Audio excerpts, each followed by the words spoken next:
මේ නම් මැයි මාසේ මැද දවසක්. මේ කාලෙට ඉතින් පේරදෙනියට රොබරෝසියා වසන්තේ තමයි. අපි ඉතින් චූටි ගමනක් යන ගමන් තමයි මේ පේරදෙනියේ මල්වත්ත ගාවින් යන්නේ. බලන්නකෝ ලස්සන. අපි ඉතින් මේ ලස්සනත් බලාගෙනම ආවේ අපේ තවත් ලස්සන හීනයක් හැබෑ කරගන්න. ඔයාලට පේනවද අර දිටිසි දිරිසි තියෙන කොළ පාට ට්‍රීවිල් එක? අපි ඉතින් ආවේ ඒක අපේම කරගෙන යන්න තමයි. කලින් අපි ළඟ තිබ්බෙත් මේ විදිහම මේ පාටම වාහනයක් කාලෙත් එක්ක අපිට හිතුණා ඒක වෙනුවට අලුත් වාහනයක් ගත්තොත් හොඳයි කියලා. අපි ඒකලා වාහනේ අරන් ඇවිල්ලා ඒක ගෙදරින් තියලා හවස් වරුවේ අපි ගියා ගෙදරට ඕන කරන බඩු ගේන්න. එහෙනම් ඔයාලත් එන්නකෝ අපි මොනවද ගෙනාවේ කියලා බලන්න.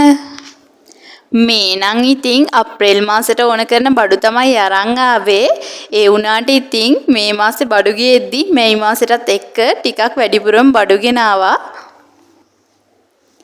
බඩු ගේනවට වැඩිය ටිකක් අමාරුයිනේ ඉතින් මේ ගේන බඩු ටික අස් කරගන්න. ඔන්න ඉතින් දැන් මම මේ හදන්නේ මළු වලින් බඩු ටික එළියට අරගන්න.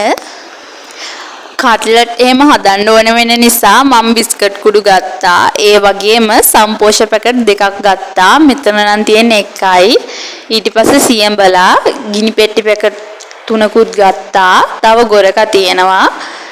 ගම් මිරිසුත් ගත්තා. මේ නම් ඉතින් සුදු ලුණු කිලෝ එකක් තියෙනවා මෙතන. මෙතන අල කිලෝ 4ක් තියෙනවා. ඒ වගේම උම්මලකට පවුඩර් පැකට් ගත්තා. දෙකක් ගත්තා. මෙතන තියෙන්නේ එකයි. වෙනදට නම් පරිප්පු කිලෝ එකයි ගන්නේ. මේ පාර 3ක්ම ගත්තා. කිරිපිටි දෙකක් ගත්තා. එකක් පාවිච්චියට ගත්ත නිසා මෙතන තියෙන්නේ එකයි. ඒ වගේම හකුරු ගත්තා. තව සැමන්ටින් 3ක් ගත්තා.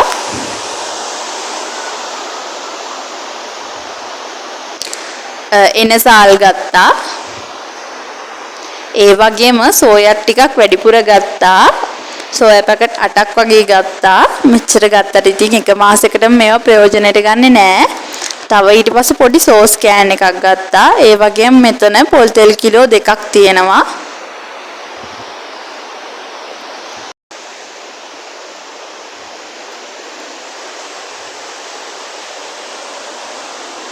ඒ වගේම කහ පැකට් එකක් කහ ග්‍රෑම් 100ක්. ඒ වගේම මෙතන මිරිස් කුඩු කිලෝ එකක් තියෙනවා. තව ලුණු කුඩු පැකට් දෙකක් ගත්තා.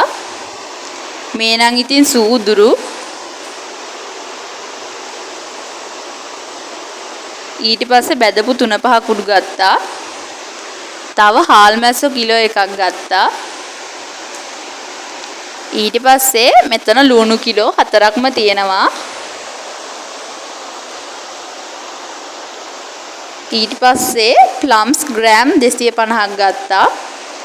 තව ස්පොන්ජ් එකක් ගත්තා බඩු හොදන. ඊට පස්සේ රින්ස කුඩු, සාම්රාණි, හඳුන් කූරු, සිග්නල්, ඒ වගේම සබන්, වින් සබන් ඒවත් ගත්තා.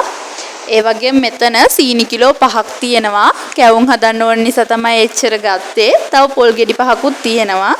ගෙදර පොල් තිබ්බ නිසා වැඩිපුර ගත්තේ නෑ. මේවා තමයි ඉතින් මේ මාසේ ගෙනාපු බඩු.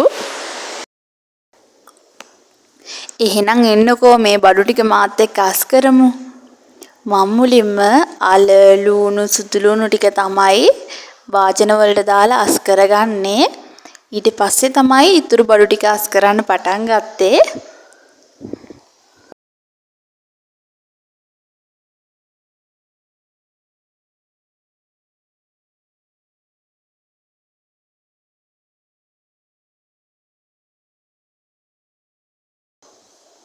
මේ බලන්නකෝ අපේ ගෙටේ ඉස්සරහා ගෙදර ලස්සන කඩුපුල් මලක් පිපිලා තිබ්බා. ඒකේ ලස්සන කොහොමද බලන්නකෝ. එයාලා ඉතින් කිව්වා එයාලා පූජා කරන්නේ නැති නිසා මට පූජා කරන්න කියලා. මං ඉතින් ඊට එහා පැත්තේ තියෙන අපේ අත්තම්මලා ගෙදරට අරන් ගිහිලා තමයි මේ කඩුපුල් මල බුදුන්ට පූජා කරේ. තාම නම් ඉතින් මේ මල පිපිලා නෑ. තව ටිකක් වෙලා ගියාට පස්සේ මේ මල ලස්සනට පිපිලා තියෙනවා.